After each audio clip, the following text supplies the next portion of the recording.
yang disampaikan oleh Pak Wakil Presiden Yusuf Kala waktu memarahi Pak Amran Sulaiman. Jangan kau siksa lagi itu petani padi. Penghasilan mereka cuma 400.000 per bulan. Petani memang dianggap tidak bankable ya? Penghasilan 400.000 per bulan bankable nggak menurut Bang Margi? Mana benih padi Indonesia? Jumlahnya berapa dalam setahun?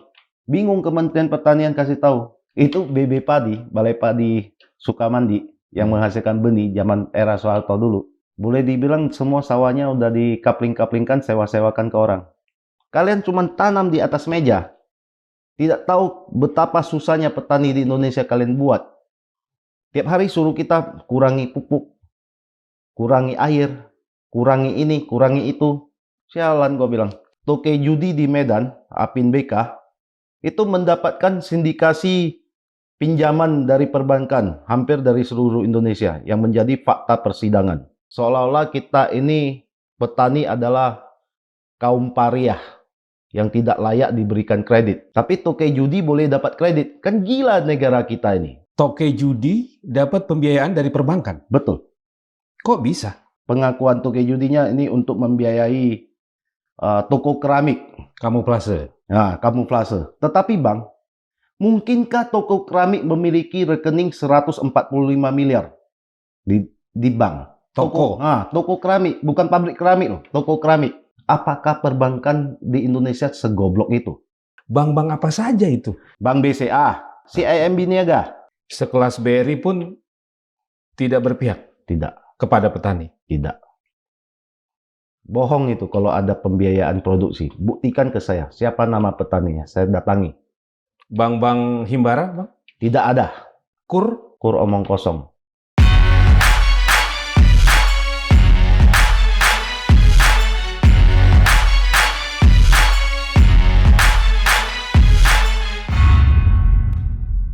Assalamualaikum warahmatullahi wabarakatuh. Sobat Madilog, Alhamdulillah Margi Sarip hadir kembali menemani Anda, dan di episode kali ini kami akan menghadirkan seorang petani padi yang sudah 15 tahun menekuni profesinya, namun memiliki kegelisahan luar biasa terkait keberpihakan kalangan perbankan terhadap para petani dalam mengembangkan usahanya. Seperti apa kegelisahannya?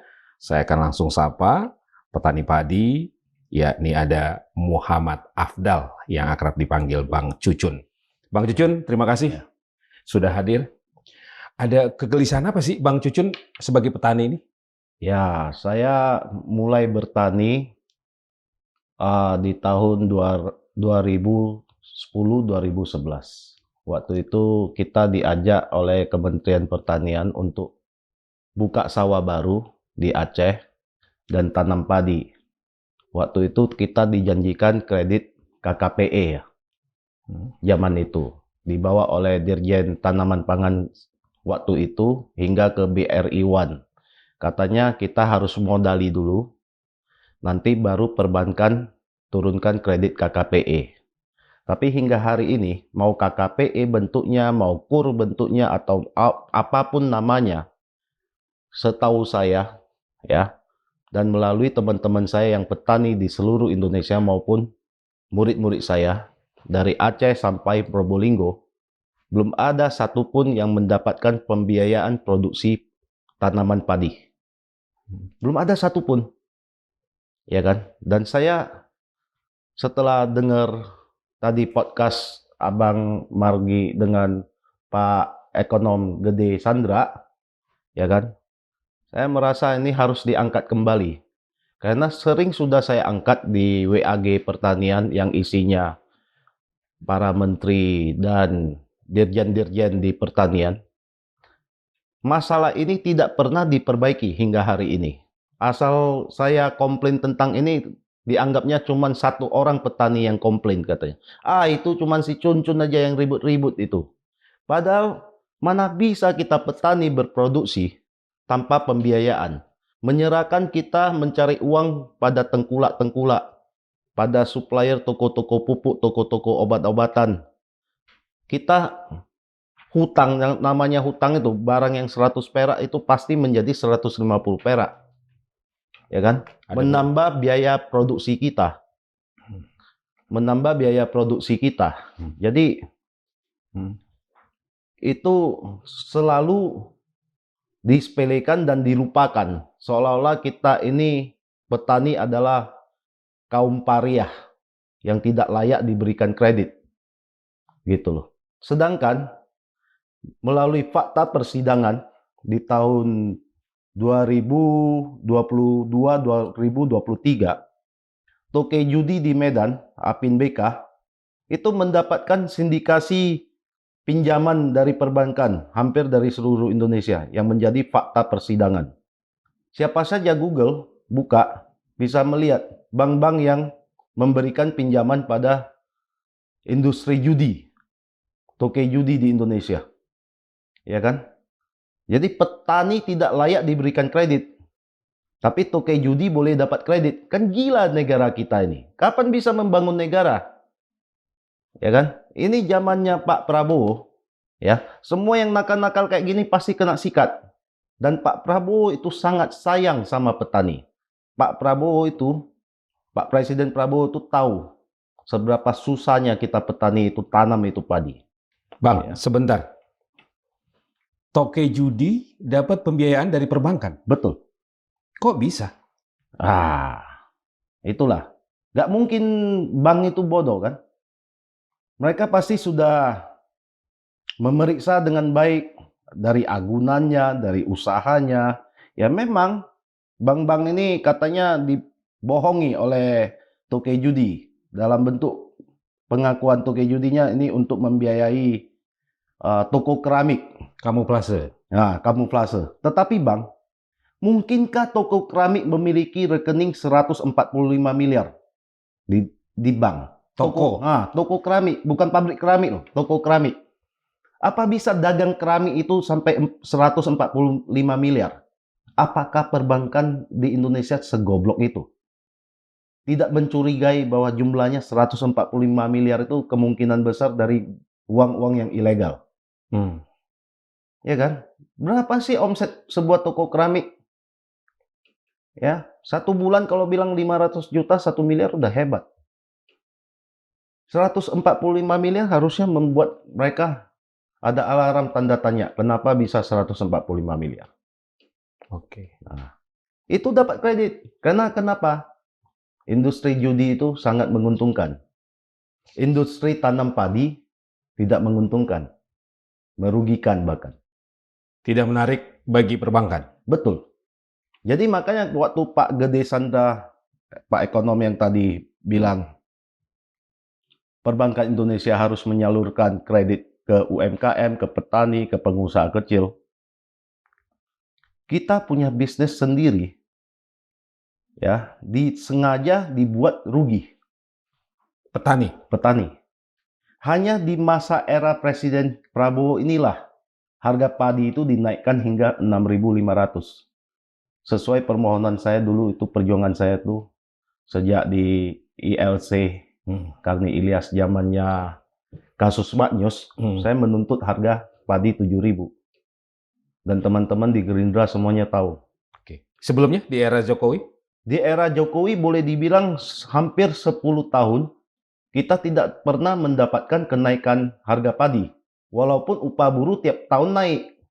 Hingga di tahun-tahun terakhir Jokowi bertugas, baru dinaikkan harga padi. Itu pun saya sudah teriak entah kayak apa. Jadi bermusuhan semuanya. Padahal itu haknya kita, hak untuk hidup layak. Selalu saya minta teman-teman di Kementerian Pertanian agar menghitung baik-baik biaya produksi kita. Lalu kita ada resiko dalam memproduksi padi itu. Namanya resiko alam. Resiko hama penyakit. Yang dahulu kita semua nggak bisa hitung karena perlu pendidikan khusus untuk menghitung resiko ini sehingga menjadikannya sebuah nominal keuangan. Berapa nilainya? Dan dulu waktu dalam diskusi WAG Pertanian Masyarakat Agribisnis Indonesia diketahui bahwa ternyata universitas di Indonesia saat itu belum ada jurusan aktuaria. Sehingga waktu itu mungkin salah satu member WAG itu adalah Pak Arif Satria, Rektor IPB, akhirnya meresmikan jurusan Actuarial Science. Actuarial Science ini berguna untuk menghitung resiko pada industri asuransi. industri perbankan, termasuk juga industri pertanian seperti kita ini yang menanggung banyak resiko alam, ya, resiko hama dan penyakit tanaman. Oke. Kalau pengalaman saya, tanam 5 kali itu, 1 kali itu panen luar biasa bagus. 2 kali panen biasa-biasa aja. 1 kali pasti kurang bagus. Ya, 1 kali pasti gagal total. Ditambah sekarang perubahan cuaca gitu kencang, Iklim. banjir di mana-mana, iklim ya. Dan iklim itu sepengetahuan kita petani, kalau 1 tahun dia ekstrim ke kiri, banjir berat, nanti tahun depan tuh balasannya kekeringan berat. Dan ekstensnya, parahnya situasi itu akan sebanding. Seberapa parah tahun 2025 kita mengalami banjir, seperti itulah kita akan mengalami gawatnya kekeringan. Jadi babak belur petani ini. Babak belur. Dan tidak pernah dihitung resiko ini. Sudah tahu ada resiko ini pun, ahli-ahli pertanian di Indonesia itu tidak membantu bicara, tidak membantu petani untuk melindungi usaha kita ini. Dan petani ini adalah, kita itu berpenghasilan paling parah saat ini. Penghasilan kita cuma 400.000 per bulan, Abang. Lebih buruk daripada gaji buruh yang 5-6 juta. Penghasilan 400.000 petani Rp400.000 per bulan. Layak nggak dikasih kredit? Ya kan? Mungkin karena itu perbankan nggak mau ngasih. Ya, mungkin. Harusnya harga panen kita harus berkeadilan dulu. Ya kan? Oke. Harga kan ditentukan oleh pemerintah. Karena beras itu adalah produk yang sensitif bagi kestabilan politik dan sosial negara. Tetapi kita memohon sebagai petani, berikanlah kita harga yang adil. Bang Cucun, kalau tidak ada pembiayaan dari perbankan, terus petani untuk produksi dapat dari mana dananya? Ya, kalau kasus saya jual harta warisan tanah keluarga. Ya kan? Teman-teman ada yang pinjam di pinjol. Pinjol? Online. Petani? Saya pernah juga pakai kartu kredit buat tanam padi. Ya kan? Bisa juga pinjam dari toko pertanian yang jual kita pupuk, jual kita obat-obatan. Tetapi kalau namanya kayak gitu, pupuk yang harusnya 100.000 pasti dijual menjadi 150.000 atau bahkan 200.000 karena kita utang mereka 3 bulan, 4 bulan baru bayar. Atau di Ijon Tengkulak? Atau di Ijon Tengkulak. Jadi harusnya misalnya sekarang kata Pak Presiden 6.500 harga padi. Nggak mau tahu mau kualitas apapun, any quality. Ya kan? Tetapi karena modal kita untuk bertani itu dari mereka, ya kan? Mereka bilang harga 5.000, 5.500 kita nggak kasih. Kalau kita nggak mau ya tidak ada modal untuk tanam. Dan selama ini dari 2011 era SBY hingga saat ini, saya setiap hari teriak ke Kementerian Pertanian tidak pernah digubris. Seolah-olah itu bukan tugas Kementerian Pertanian, itu tanggung jawab perbankan. Pembiayaan. Untuk petani ini? Iya. Ya kan? Sementara KUD di zaman Presiden Soeharto itu semua sudah tidak berfungsi, tidak aktif lagi. Tidak ada yang bisa bantu kita. Baik, dengan pembiayaan dari mereka-mereka itu, yang bukan dari perbankan ya, ada dari Tengkulak, di Ijon, kemudian dari pinjol misalnya. Konsekuensinya apa terhadap para petani pada saat panen? Ya, kita menggantungkan nasib kita terhadap belas kasihan dari Tengkulak kita dan toko-toko pertanian kita, supplier kita, orang-orang yang kita hutangi. Ya kan, kalau kita gagal panen, ya kita sembari pasang muka menangis bilang sabarlah. Mudah-mudahan musim depan Allah memberikan panen yang baik supaya saya bisa bayar. Jadi benar-benar tidak berdaya petani itu? Tidak berdaya. Tetapi kalau misalnya abang jadi Tengkulak, saya sudah gagal panen sekali, musim depan Abang masih percaya modali lagi. Seandainya abang mau modali pun, abang suruh janji ya, musim depan benar-benar kamu store ya, tapi harga store-nya lebih murah lagi. Betul nggak? Untuk menutupi resiko keuangan abang. Nah, seperti itulah yang terjadi. Karena tidak ada pilihan lain, Tidak petani. ada. Ya kita tetap terima. Kita tetap terima. Apa boleh buat? Ke bank tidak mendapat respon. Kata bank kita tidak layak dibiayai. Karena penghasilan kita hanya 400.000 per bulan. Kalau panen kita sukses. Kalau panen kita gagal, kita bukan gagal 400.000 atau 1 juta. Kita paling sedikit gagal dari 15 juta sampai 30 juta, Bang.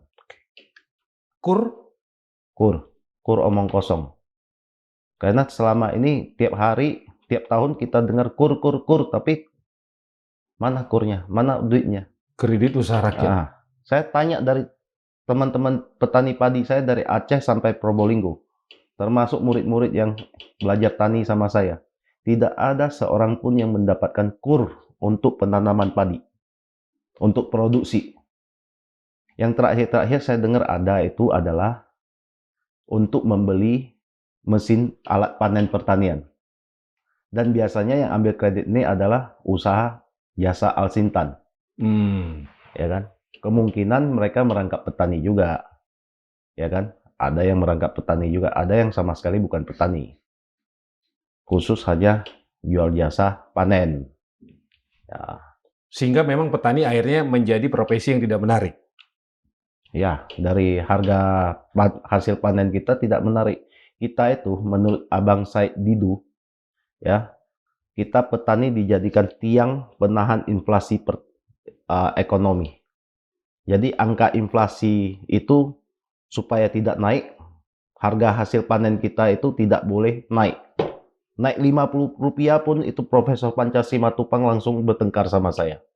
Selama 15 tahun. Untuk Bang Cucun pribadi, apa yang membuat Bang Cucun tetap bertahan sebagai petani padi? Kebahagiaan menanam.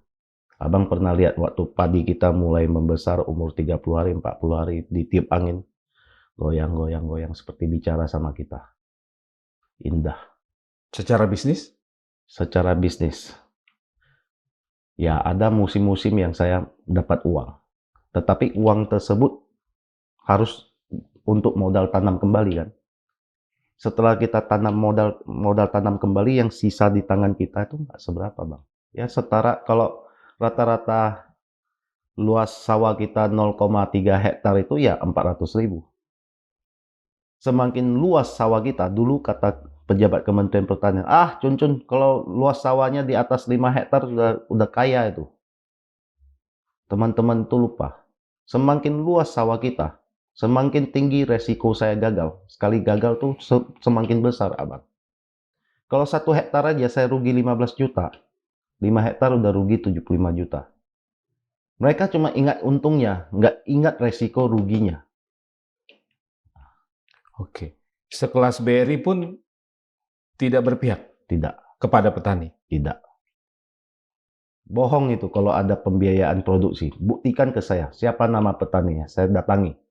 Bank Himbara, Bang? Tidak ada. Kecuali petaninya merangkap tengkulak. Membeli padi dari teman-teman petani. Dahulu banyak teman petani tanya saya, Bang Cuncun, saya titip jual padi ke abang. Jangan. Prinsip saya kasih tahu hari ini saya jual berapa. Ya, kalau saya jual misalnya 67 atau 68 atau 7.000, saya beritahu teman-teman saya, oh saya jual di sana sama toke A, kilang padi A atau kilang padi B. Mereka hari ini beli 7.000. Teleponnya jual langsung. Ngapain lewat saya?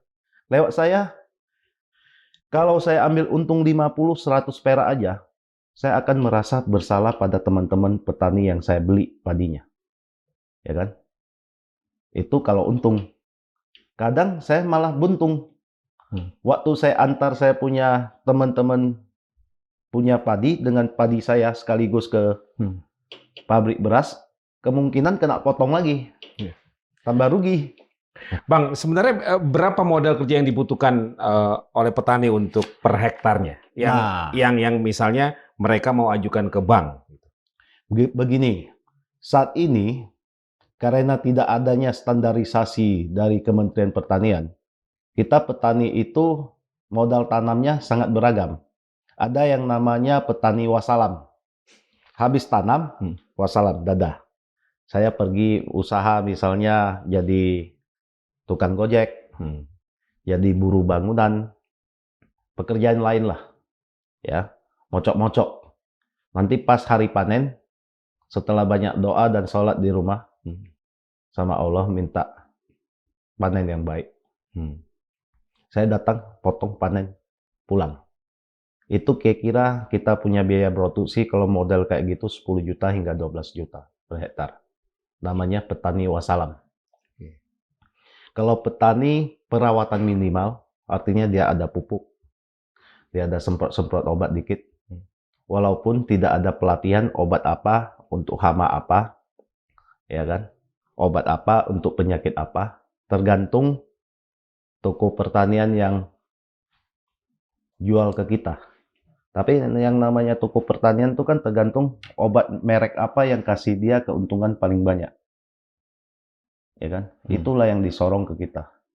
Dan seringkali obat sakit kepala dikasihkan untuk masalah sakit perut. Obat sakit perut dikasihkan untuk sakit kanker. Abang bayangkan seberapa naasnya kita punya nasib sebagai petani di Indonesia. Ya kan? Itu tidak pernah diketahui oleh siapapun. Dan tiap hari yang namanya petani yang jual obat atau toko obat, itu demi jualannya laku, demi kepentingan jual obatnya laku, mereka berani aja klaim, oh, saya pakai obat ini. Panen padiku 1 hektar 10 ton, 14 ton, 20 ton. Padahal memang menurut genetikanya padi inbrida di Indonesia yang keturunan IR64 ini, paling tinggi genetiknya cuma 5,3 hingga 5,6 ton per hektar. Sekali panen. Ya, ditanam oleh penelitinya di IRRI Filipina oleh bule. Itu cuma dapat 4 ton di Filipina. Kita sudah dapat 5 ton pun oleh para ekonom, katanya sosial ekonomi pertanian. Ya, katanya kita petani Indonesia masih kurang efisien, kurang pinter, kurang mahir. Tiap hari hina kita. Saya bilang, kalian itu ekonom sosial, ekonomi pertanian di Indonesia itu kurang ajar. Ekonom bukan ekonom. Ya kan? Ahli pertanian juga bukan ahli pertanian. Kalian cuma tanam di atas meja. Tidak tahu betapa susahnya petani di Indonesia kalian buat. Tiap hari suruh kita kurangi pupuk, kurangi air, kurangi ini, kurangi itu. Semuanya dikurangi ya hasilnya kurang. Jadi petani nasibnya merana di negara agraris. Betul. Berapa jumlah petani kita, Bang, sekarang? Waktu saya mulai bertani, 2011, itu mungkin sekitar 31 juta keluarga petani padi. 31 juta? 2010-2011? Ya. Oke.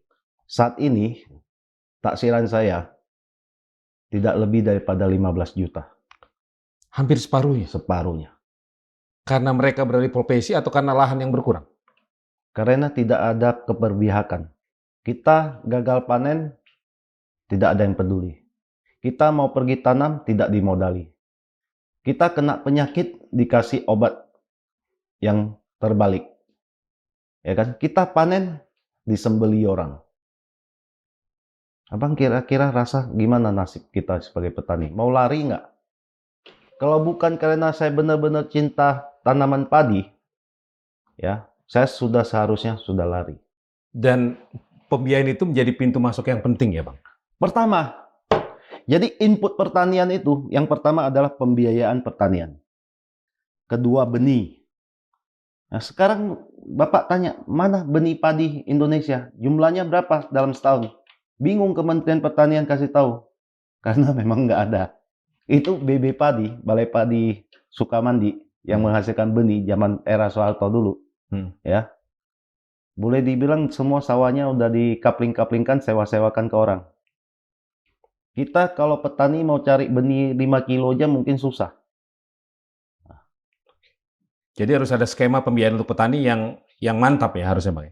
Yang pasti, dan usaha pertaniannya benar-benar dihitung semuanya, Termasuk resiko tadi. termasuk resiko alam, resiko penyakit hama tanaman, termasuk juga tenaga kerja dari keluarga petani. Kadang anak-anak kita suruh bertani, itu nggak pernah dihitung.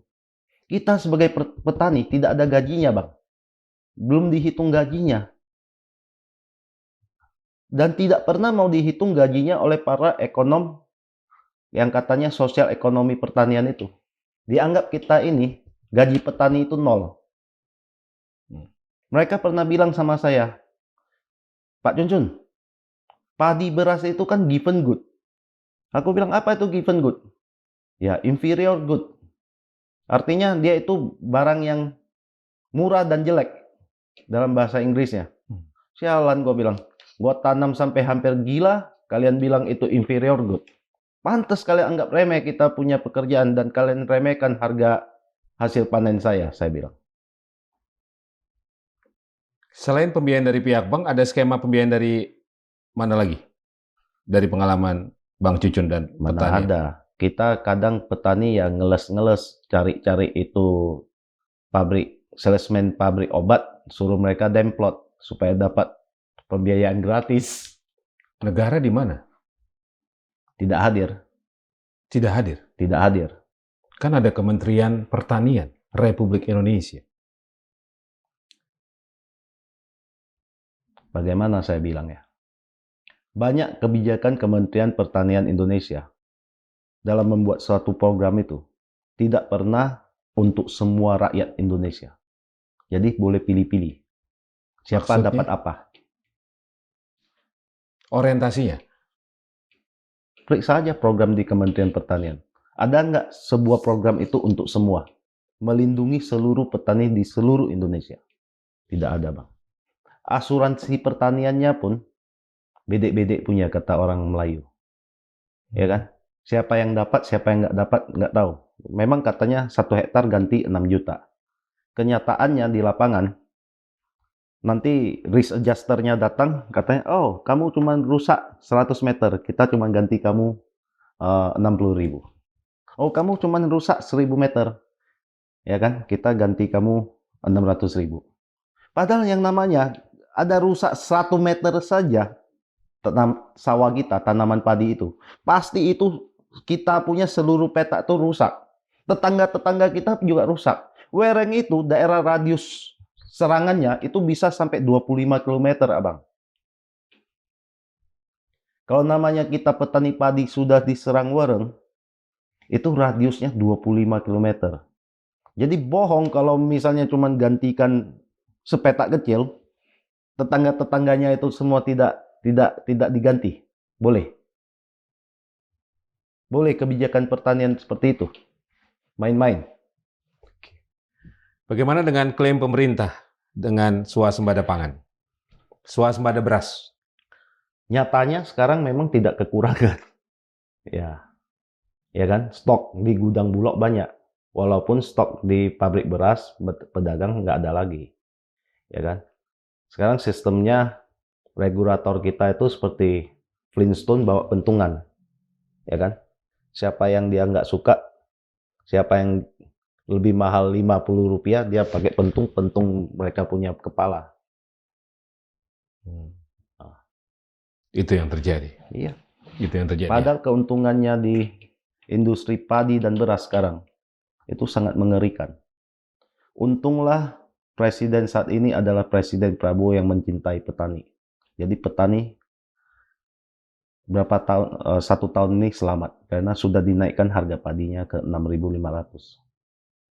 Hanya itu saja. Hanya itu aja. Tetapi hanya parameter itu saja. Iya, hanya itu satu aja. Yang lain-lain semua belum ditangani. Bang Cucun bisa menyatakan Pak Prabowo presiden yang berpihak kepada petani dengan menaikkan harga gabah itu. Dulu itu saja kita nggak dikasih.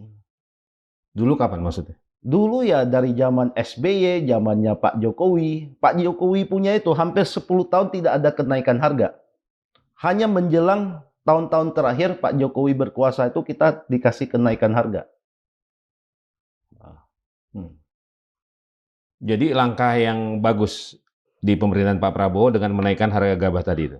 Boleh dibilang kita seluruh keluarga petani merasa berterima kasih pada Presiden Prabowo. Sudah dirasakan oleh Sudah. Sangat. Ya, di mana-mana kita petani mengeluh-ngeluhkan Presiden Prabowo. Kita merasa Pak Presiden inilah yang benar-benar bela petani. Oke. Tapi dari pembiayaan Mungkin Pak Presiden belum tahu. Makanya Bang Mardi undang podcast ini, saya berpikir sangat lama. Saya ada diminta, jangan podcast lagi Cun-Cun. Jadi saya pikir, ini demi kebaikan bersama. Ya kan? Kalau ini tidak diperbaiki, ya omong kosong. Ya kan? mulai dari mana untuk pembiayaan bagi para petani? Kebijakan apa yang harus diambil pemerintah menurut Bang Cucu? Kur sudah bagus. Di atas meja kur itu sangat bagus, Bang. Walaupun pembiayanya mau 6%, mau berapa persen itu bagus. Tapi saya mau mengingatkan Pak Gede Sandra Yang ekonom yang ekonom itu. Harga hasil pertanian kita itu belum beres. Petani masih sulit untung, gampang rugi. Sulit untung, gampang rugi. Iya. Kalau ini kur dan pembiayaan kredit semua langsung diluncurkan sebelum ekosistemnya diperbaiki, pasti tidak ada kembali uang-uang ini, uang pembiayaan ini. Jadi uang pembiayaan ini, saya minta sekaligus bukan hanya diberi pembiayaan, tetapi dihitung baik-baik berapa sebenarnya biaya produksi semua hasil pertanian. Dari padi, cabai, perkebunan, dihitung baik-baik. Karena selama ini ekonom di Kementerian Pertanian tidak mau hitung. Karena mereka juga tahu kalau dihitung nanti rugi banyak, mau dinaikkan inflasi katanya. Karena semuanya orangnya Ibu Sri Mulyani. Ya kan? Dianggap kita nih hasil pertanian, hasil panen ini semua tidak boleh naik. Karena akan mengakibatkan inflasi. Karena alasan itu. Karena alasan itu aja. Sesederhana itu. Petani dikorbankan menurut Ya. Bang Cucu. Dikorbankan, sangat dikorbankan. Berpuluh-puluh tahun. Kita dikhianati berpuluh-puluh tahun. Menunggu satu presiden aja naik. Yaitu Prabowo Subianto. Dikhianati, siapa yang mengkhianati? Ya, nggak mungkin Menteri Keuangan yang menerima penghargaan dunia yang katanya sekolah gitu pinter, dia nggak tahu biaya produksinya petani kan. Masa dia nggak tahu? Saya nggak percaya dia nggak tahu. Malah saya rasa ada instruksi khusus agar ekonom-ekonom di Kementerian Pertanian mengawal supaya tidak terjadi inflasi dengan menekan harga hasil panen pertanian. Sampai ke titik itu. Berpuluh-puluh tahun. Dan selama Ibu Sri Mulyani berkuasa, dulu bahkan dia mau minta agar padi itu, beras itu, dikenakan PPN, pajak pertambahan nilai. Saya selalu tiap tahun bikin tulis jawaban ke Ibu Sri Mulyani. Bu, yang kasih kita panen padi ini, Bu, Allah Subhanahu wa Ta'ala. Ibu kalau mau tagih pajak PPN ini, tolong tagih sama Allah. Tiap tahun dia mundur gara-gara pernyataan saya. Tadinya mau dikasih PPN lagi. Panen yang diberikan Allah kepada petani itu pun mau dipajaki. Kalau tidak kita teriaki, mungkin udah kena pajak PPN kita. Segitu ganasnya perlakuan terhadap petani. Memangnya kita petani untungnya berapa sih? Ayo sama-sama hitung terbuka. Petani se-Indonesia diinterview satu persatu. Dicari. Asal ada yang katanya bisa 8 ton, 10 ton. Kita tungguin dia tanam, tungguin dia panen. Ada nggak? Kalau nggak ada, ganti rugi. Yang berbohong 100 juta denda. Karena nggak ada. Yang ngomong sampai hasil luar biasa, ngeri tingginya itu, ada kepentingan lain di luar budidaya pertanian. Antara jual pupuk cair, jual obat, jual apa. Ya kan? Kalau saya pinter dan saya agak nakal, saya pura-pura bertani tanam padi, lalu saya pura-pura jual pupuk. Oh ini, berkat pupuk ini Oke. hasil saya bisa 15 ton. Menipu teman-teman petani saya. Tapi saya nggak mau. Saya merasa itu kerjaan orang jahat. Atau memang ada yang ingin petani Indonesia tidak maju, Bang Cucun? Menurut keterangan Profesor Pancar Simatupang yang menjadi kepala PSEKP dari zaman dulu, sekarang sudah pensiun, tetapi banyak murid-murid dan bawahannya. Katanya, petani lebih cepat meninggalkan usaha pertanian lebih baik. Baru bisa menjadi negara maju. Jadi petani itu dipaksa menjadi buruh pabrik. Ya, buka usaha lain, pokoknya nggak bertani. Jadi, di mana adanya cita-cita swasembada pangan? Di mana adanya namanya cinta tanah air? Nah, buat apa ada tanah air?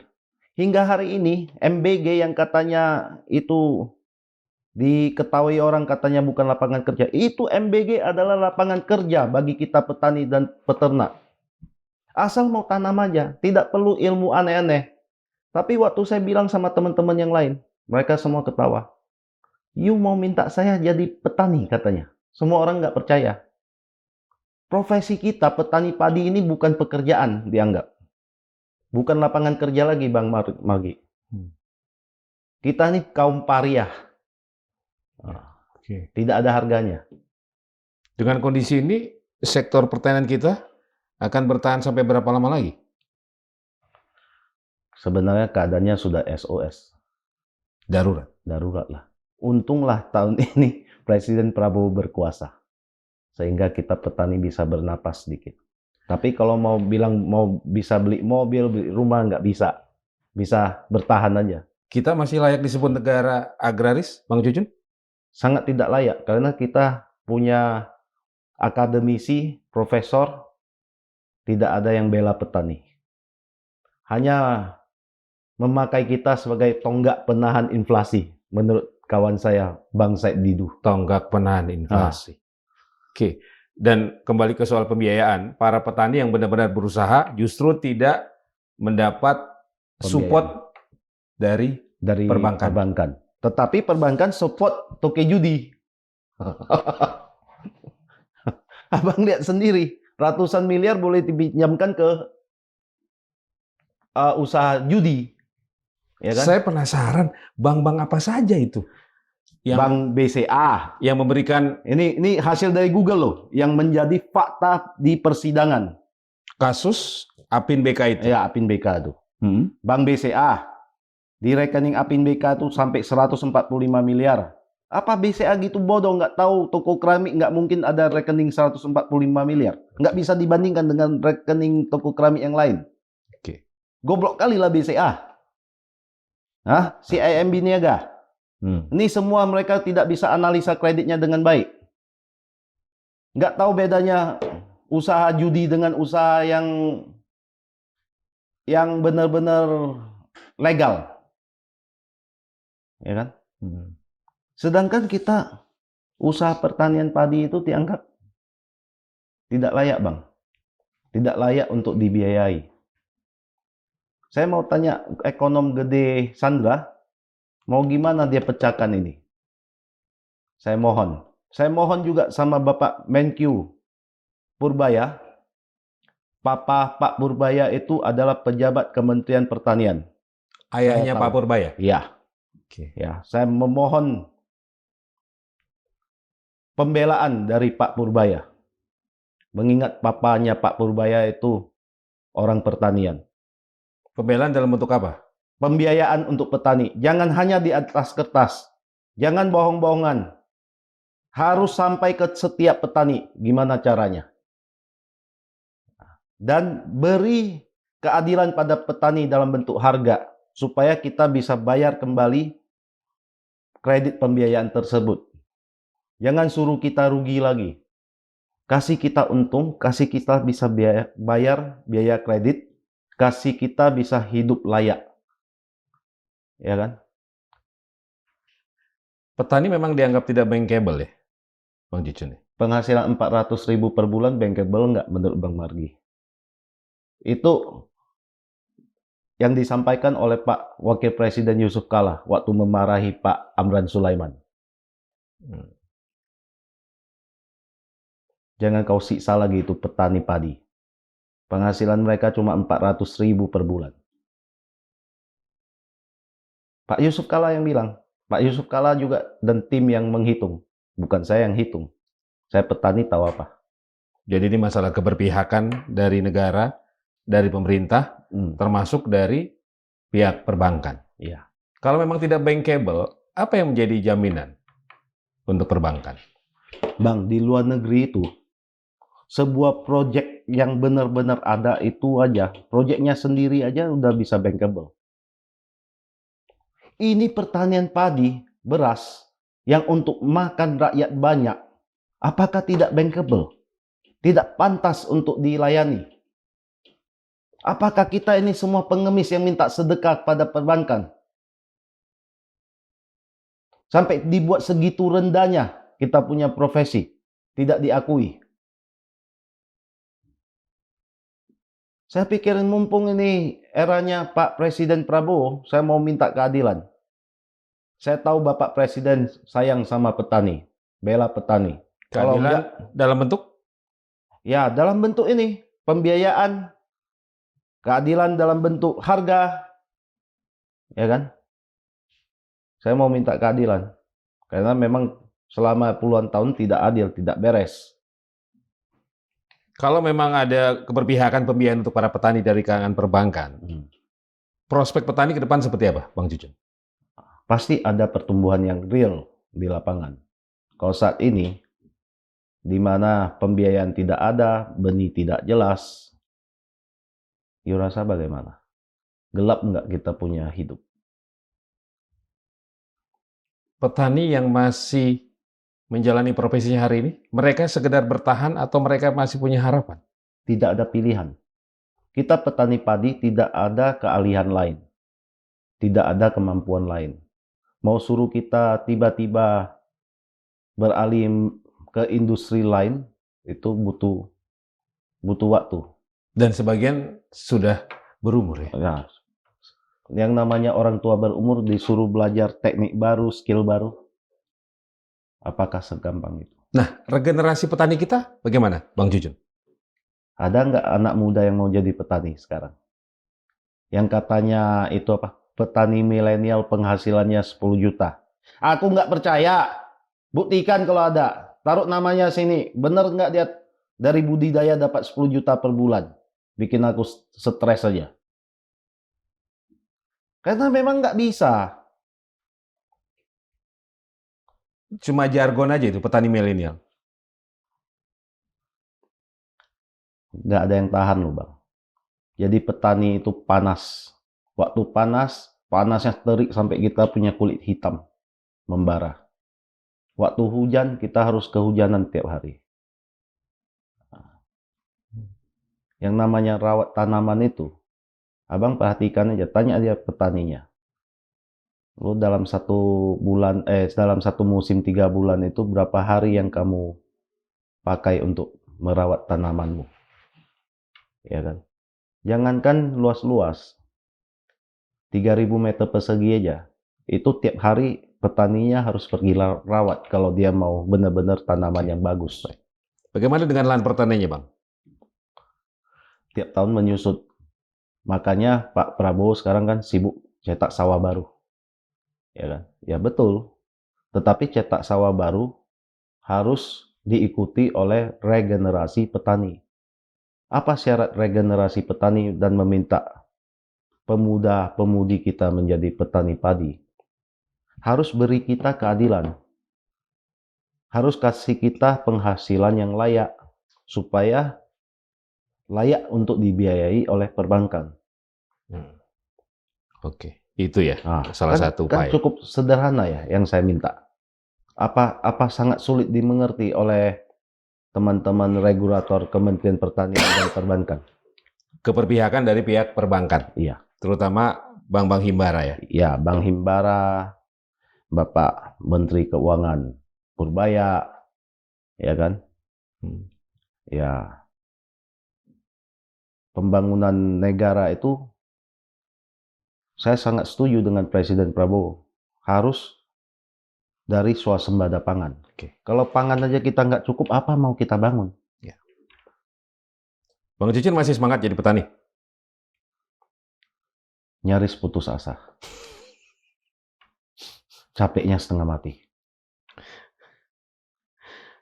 Harapan apa yang ingin Bang Cucun sampaikan kepada petani di seluruh Indonesia? Kalau tadi kan harapan untuk pihak perbankan sudah. Ada harapan apa yang ingin Bang Cucun sampaikan kepada petani kita ini? Mari teman-teman petani, berdoalah setiap malam. Bertahajudlah kita semua. Memohon keadilan sama Allah terhadap orang-orang yang menjolimi kita punya profesi ini. Merampas hak kita. Ya. Itu semua padi yang saya tanam masih saya kategorikan belum lunas dibayar oleh konsumen Indonesia. Masih haram bagi mereka, haram bagi regulator. Mereka semua memanipulasi kita punya hidup. Mengambil keuntungan yang tidak hak. Membuat kita menjadi tonggak penahan inflasi. Harus berhenti. Kita berdoa aja sama Allah, minta keadilan. Jangan lagi petani dikorbankan. Ya. Bang Cucun, terima kasih. Ya.